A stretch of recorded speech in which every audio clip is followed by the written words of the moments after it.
Este programa é livre para todos os públicos.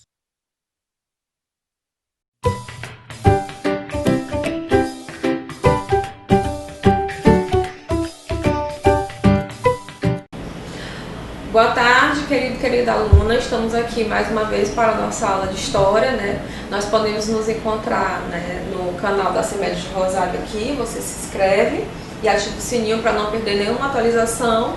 E as nossas aulas fazem parte do projeto Em Cada Casa Uma Escola. Nós iremos até você, que é realizado pela Secretaria do município.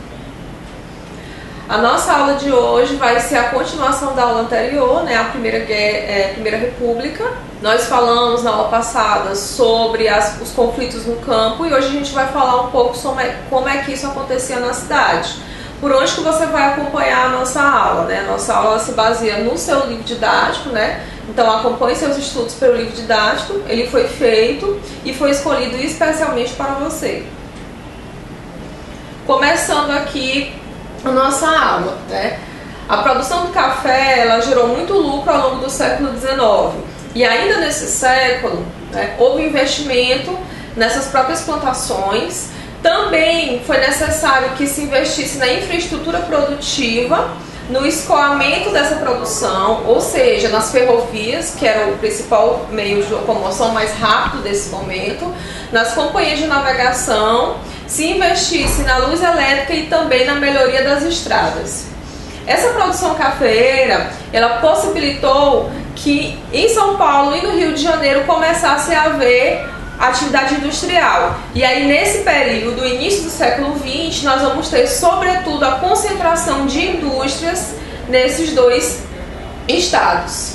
Esse processo industrial vai levar a um aumento, ou seja, um afluxo de pessoas para essa região. Pessoas que vinham do campo para a cidade, que é o fenômeno do êxodo rural, que vocês estudam em geografia, mas também pessoas que vinham de outros países para o Brasil, que nós chamamos de imigração. Essas primeiras indústrias que existiam no nosso país, elas eram indústrias de bem consumos não duráveis, ou seja, né, indústrias que fabricavam tecidos, sabão, chapéus, calçados, bebidas e etc.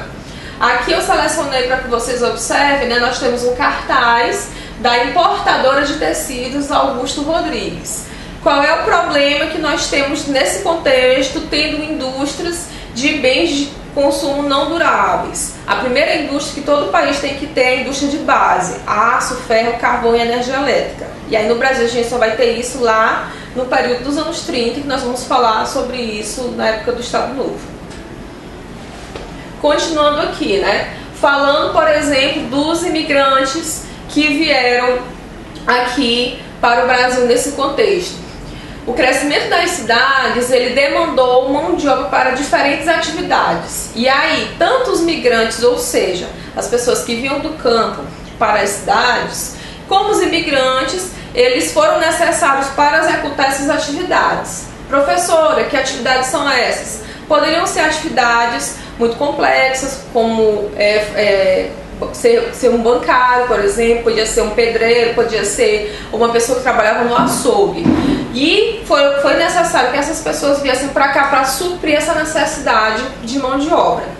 Entre 1887 e 1930, vão ter aqui no Brasil cerca de 3,8 milhões de estrangeiros. Entre os principais grupos, nós tivemos os italianos, os sírios, os portugueses, os japoneses, os libaneses, espanhóis e alemães. No nosso caso aqui no Maranhão, nós vamos ter, por exemplo, grupos de sírios e de libaneses que vão migrar principalmente para a região de São Luís, e vão se estabelecer com o comércio de tecidos.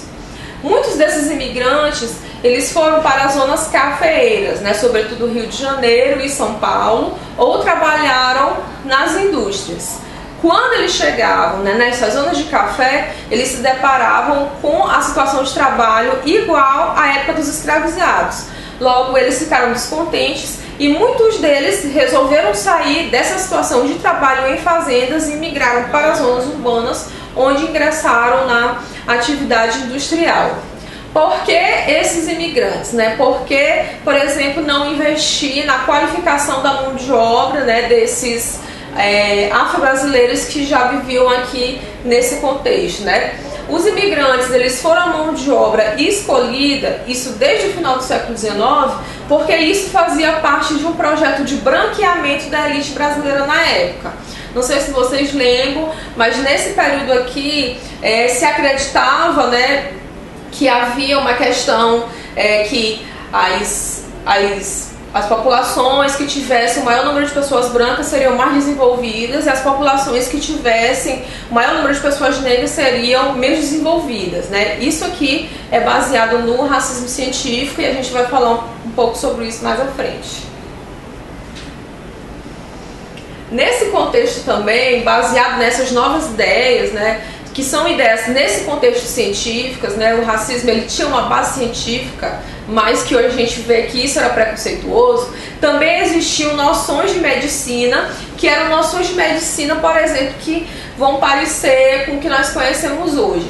E aí, vão acontecer muitas reformas urbanas, aqui a gente vai falar sobre o Rio de Janeiro, onde eles vão procurar melhorar o aspecto da cidade, mas essas reformas elas não foram feitas pensando, né, nas pessoas que moravam dentro desses espaços. Por quê?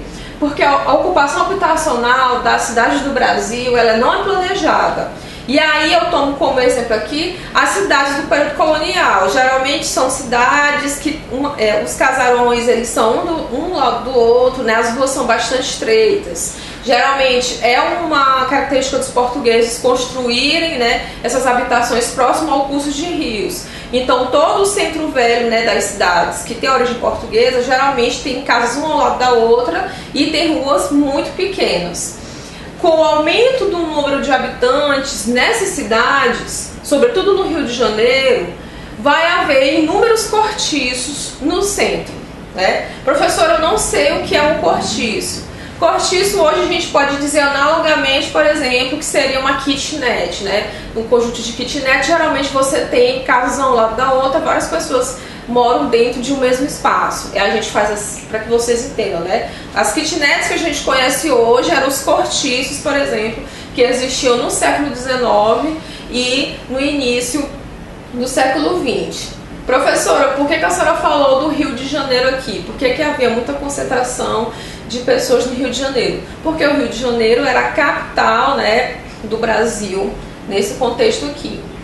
Quando Rodrigues Alves assumiu a presidência da República em 1902, ele nomeou Francisco Pereira Passos, que era um engenheiro, e o nomeou como prefeito do Distrito Federal, que na época era o Rio de Janeiro.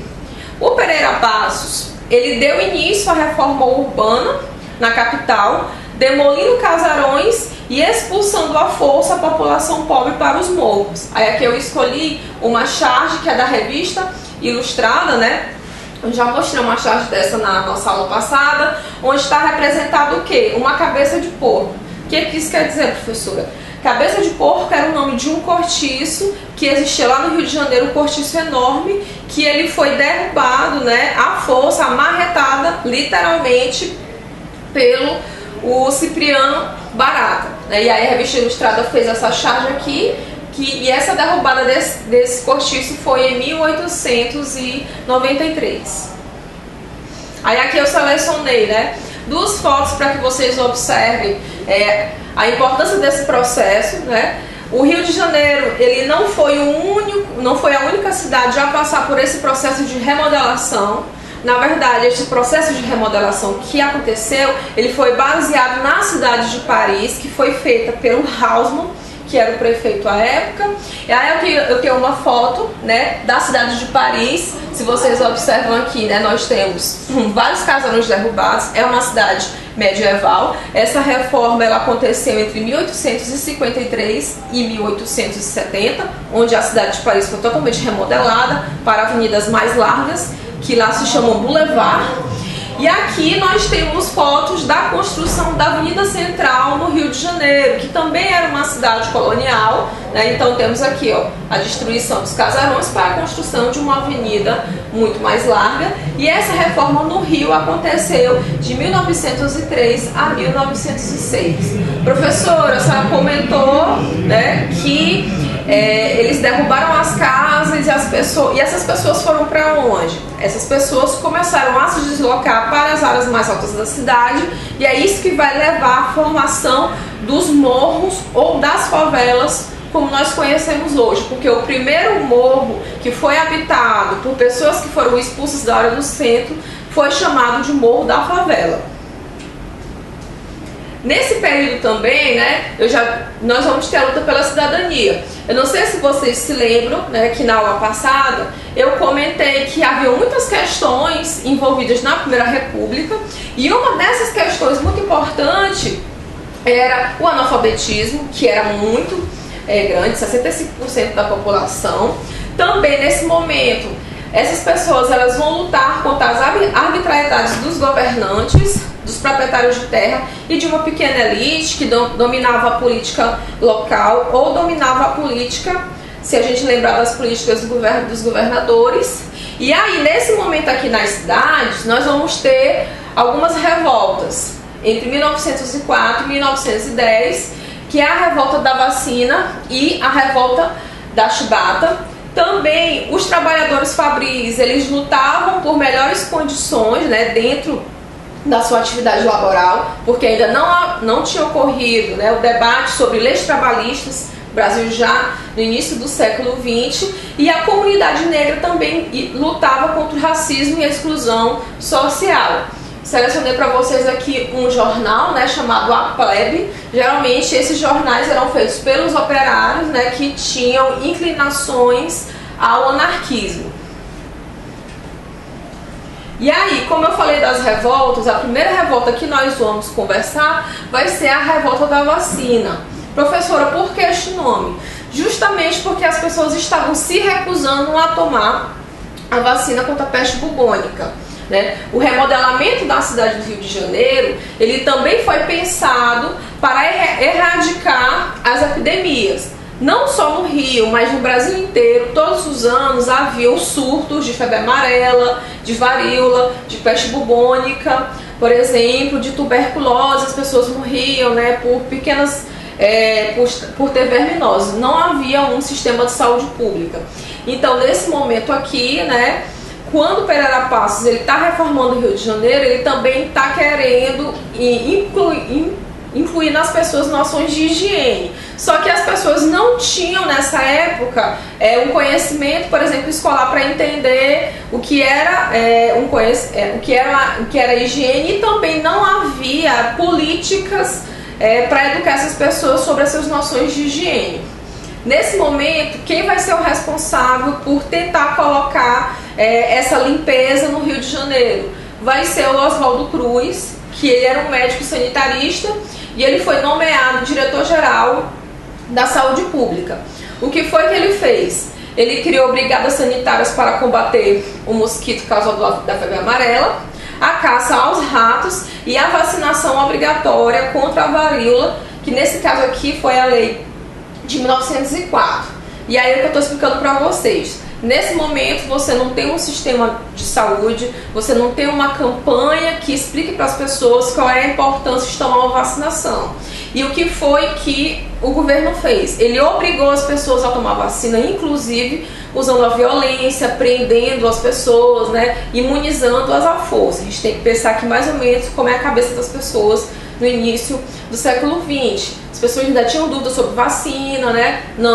Ainda havia os debates sobre a eficácia ou não. Hoje a gente sabe que as vacinas, elas são importantes e todo mundo tem que tomar. E aí, a população ela foi forçada a se vacinar e por isso explodiu o movimento de insatisfação. Ou seja, durante alguns dias as pessoas fizeram barricadas na cidade do Rio de Janeiro, né? Principalmente no bairro da Gamboa, né? Construíram uma coisa que parecia um canhão, né, que atormentou as tropas, justamente para tentar evitar essa vacinação obrigatória. E também a gente tem que pensar que nesse momento isso foi uma forma deles se manifestarem, por exemplo, da expulsão das suas casas, sem nenhum tipo de ajuda do governo nesse contexto. Em 16 de novembro de 1904, a lei da vacinação ela foi revogada. E aí, qual foi o saldo desse movimento? 30 mortos, 1.000 presos e dos quais 401 foram levados para o Acre. Aí aqui eu selecionei duas imagens para que vocês observem. Essa aqui é uma charge da época, onde nós temos o Oswaldo Cruz, né? Ele está fazendo o quê? Ele está pegando esse rapaz aqui, que é a representação do povo no início da República, no início do século XX, que é o Zé Povinho. O Zé Povinho é a encarnação do povo brasileiro. Então o que é que ele está fazendo aqui? Ó? Ele está prendendo o povo brasileiro pelo pescoço, né, como se faz com gado, levando essa pessoa obrigada, né, o povo brasileiro obrigado para tomar a vacina. E aí vejam a diferença, por exemplo, né, como eu ressaltei, não havia essa preocupação de explicar para as pessoas qual era a importância da vacina, então as pessoas não conheciam, né, e aí acabavam não entendendo a motivação, e também a violência não ajudava, né, para o que a gente tem hoje. Quando a gente é criança, a gente vai tomar nossa vacina, geralmente quem está lá para não deixar a gente com medo, o Zé Gotinha, né? Então, desde criança, você é ensinado a importância da vacina, que você não precisa ter medo, que é uma coisa que pode até doer, mas que não vai doer o tempo inteiro, né? Que isso é para o seu bem. A outra revolta, né, que nós vamos falar aqui vai ser a revolta da Chibata, que aconteceu na Marinha. Nesse momento, os cargos de oficial da Marinha Brasileira, eles eram apenas para membros das camadas mais ricas da sociedade, enquanto os marinheiros, eles eram oriundos, né, de camadas pobres e de ex-escravizados. Nesse contexto, o castigo mais utilizado para tentar conter o que esses oficiais consideravam condutas erradas era o uso da chibata, né? E aí, em 23 de outubro de 1910, os marinheiros do navio Minas Gerais e São Paulo, eles se amotinaram, ou seja, eles se revoltaram e pediram um fim desses castigos físicos. Quem tinha essa liderança era o João Cândido, que era mais conhecido como o Almirante Negro. Aqui eu selecionei uma foto dele para vocês, né? Essa revolta, ela se expandiu para outros navios e com isso o Hermes da Fonseca, que era o presidente nessa época, aceitou as reivindicações, mas após ao fim do movimento, o governo prendeu e expulsou os marinheiros da corporação. Pulando aqui para outro assunto, nós vamos falar, né, sobre a articulação negra na Primeira República. Lá no começo da aula, eu expliquei para vocês que havia muitas questões que o Brasil ainda tinha que resolver nessa época, e uma delas era justamente o combate ao racismo. A abolição da escravidão, ela trouxe a liberdade, né, libertou todos aqueles sujeitos que estavam nessa situação, mas não houve a preocupação do Estado brasileiro em tentar reparar, corrigir ou interferir para que esses sujeitos pudessem ter acesso a uma educação, por exemplo, e a um trabalho que fosse digno. E aí, nesse contexto, essa população que é afrodescendente e é afro-brasileira, ela convivia com o racismo e a exclusão social.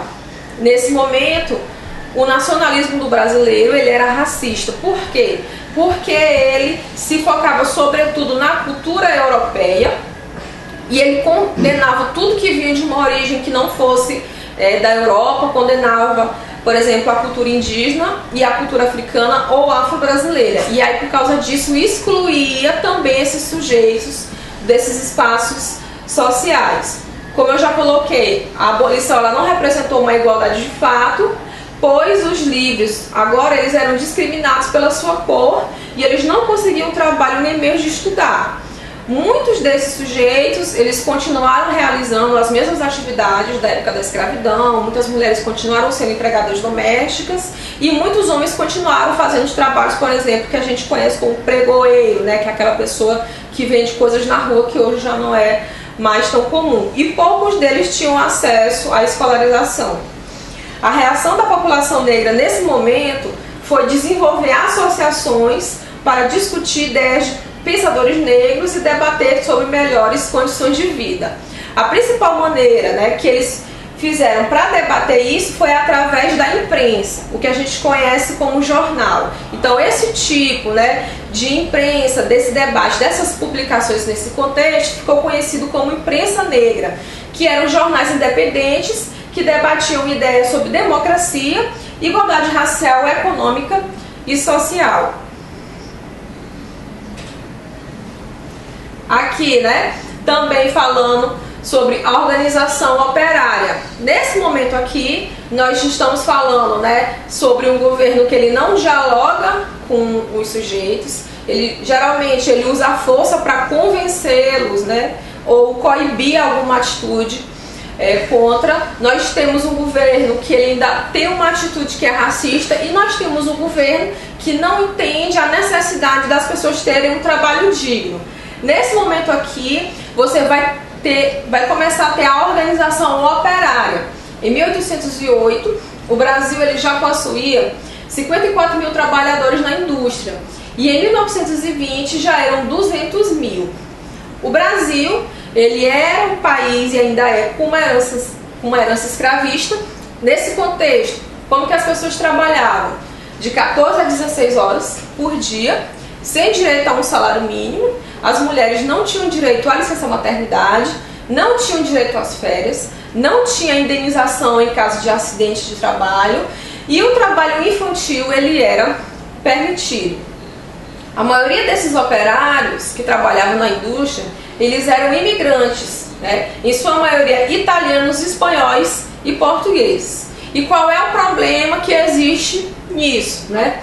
Lá na Europa já havia desde o século XVIII a discussão sobre leis trabalhistas, né? Então, esses operários que vinham para cá, esses imigrantes, eles já conheciam leis que falavam sobre horas de trabalho, sobre direito a um salário mínimo, sobre a proibição do trabalho infantil, que homens e mulheres tinham que ganhar salários iguais, por exemplo. Então eles vão chegar em um país onde essa discussão ainda não foi feita. E aí, nesse contexto, né, vai haver a difusão de ideias anarquistas, mas também de ideias socialistas. Professora, eu não lembro sobre o que é anarquismo e socialismo. Você geralmente estuda isso lá no final do 8º ano. O anarquismo ele pressupõe a ausência de um Estado, né? Os trabalhadores que governam o Estado, e o socialismo ele defende que você derruba o sistema capitalista por uma revolução dos trabalhadores. Aí aqui eu selecionei duas imagens, né? Como eu coloquei, desde o século XVIII, lá na Europa, você tem discussão sobre direitos dos trabalhadores. Aí aqui a gente tem uma charge dos ludistas. Os ludistas, para quem não lembra, eram os sujeitos que quebravam as máquinas. Eles entendiam que a exploração deles era devido às máquinas, portanto, eles resolviam quebrar as máquinas. E aqui eu tenho uma fotografia do início do século XX de sujeitos que são operários, por exemplo, sirgueiros, ou seja, de pessoas que trabalhavam com a seda, né? Que geralmente representação de homens, né? No caso. E aí nós vamos chegar, né, no ponto auge dessa discussão sobre trabalho, que foi a greve de 1917. E aí não esqueçam esse ano. Nós ainda vamos falar o quanto este ano ele vai ser importante, né, na perspectiva dos trabalhadores. Os métodos dos anarquistas, e essa que foi uma greve sobretudo organizada pelos anarquistas, se baseava no boicote, na sabotagem e na greve. A greve é a paralisação das atividades. Em julho de 17, eles conseguiram parar todas as atividades do comércio, da indústria, dos serviços e dos transportes. E com isso eles pararam a cidade de São Paulo também. Eles, tentando, né, se reunir para debater sobre o momento, formaram o Comitê da Defesa Proletária para também negociar com os empresários e o governo a sua reivindicação. Havia lideranças femininas nesse evento, por exemplo, o Centro Feminino de Jovens Idealistas, que elas eram anarquistas, e mulheres da Liga Operária da Moca, que é um bairro de São Paulo. Houve um acordo firmado entre as partes para que a greve ela acabasse. 20% do aumento sobre o salário mínimo, por exemplo. Os operários ganharam o direito de associação e também eles não seriam demitidos, né? Os grevistas não seriam demitidos. Mas após o fim da greve, o acordo ele não foi cumprido e meses depois os líderes foram presos e também foram deportados. Aí aqui eu selecionei duas imagens para que vocês observem. Aqui nós temos um emblema da Confederação Operária Brasileira, que é de 1906, e aqui nós temos uma fotografia, né, da época da greve, onde nós temos, né, tanto homens adultos como nós temos crianças, né? As crianças nessa época elas trabalhavam, principalmente as crianças pobres, para poder ajudar em casa, né? Não havia leis que regulavam isso. E aí as considerações finais sobre a nossa aula, né? A Primeira República, ela foi um período em que predominou a exclusão social para a maioria das pessoas, né? Analfabetos, mulheres, crianças, negros e trabalhadores. Havia um controle político de uma elite de cafeicultores e de industriais no Sudeste, né? O controle da política estava sobretudo no Sudeste do país, e com isso a desigualdade entre as regiões ela era enorme, por exemplo, entre o Norte, o Nordeste, o Centro-Oeste e o Sul. A cultura, ela se baseava nos padrões europeus. Nesse momento aqui ainda tem a difusão, por exemplo, da ópera como uma alta cultura, e aí existe uma distinção do que é cultura popular e o que é considerado uma cultura, né, alta cultura, cultura de elite. E também nesse momento não houve uma opção por parte do governo brasileiro de resolver questões que vieram da monarquia, como os direitos trabalhistas, como o acesso à educação, e também debater, né, como que o racismo influenciava na formação de um Brasil República. Porque eu tenho que lembrar disso aqui, professora, porque isso aqui vai ser muito importante para entender o que é os anos 30 no Brasil. Aí aqui, né, obrigada, até a próxima aula.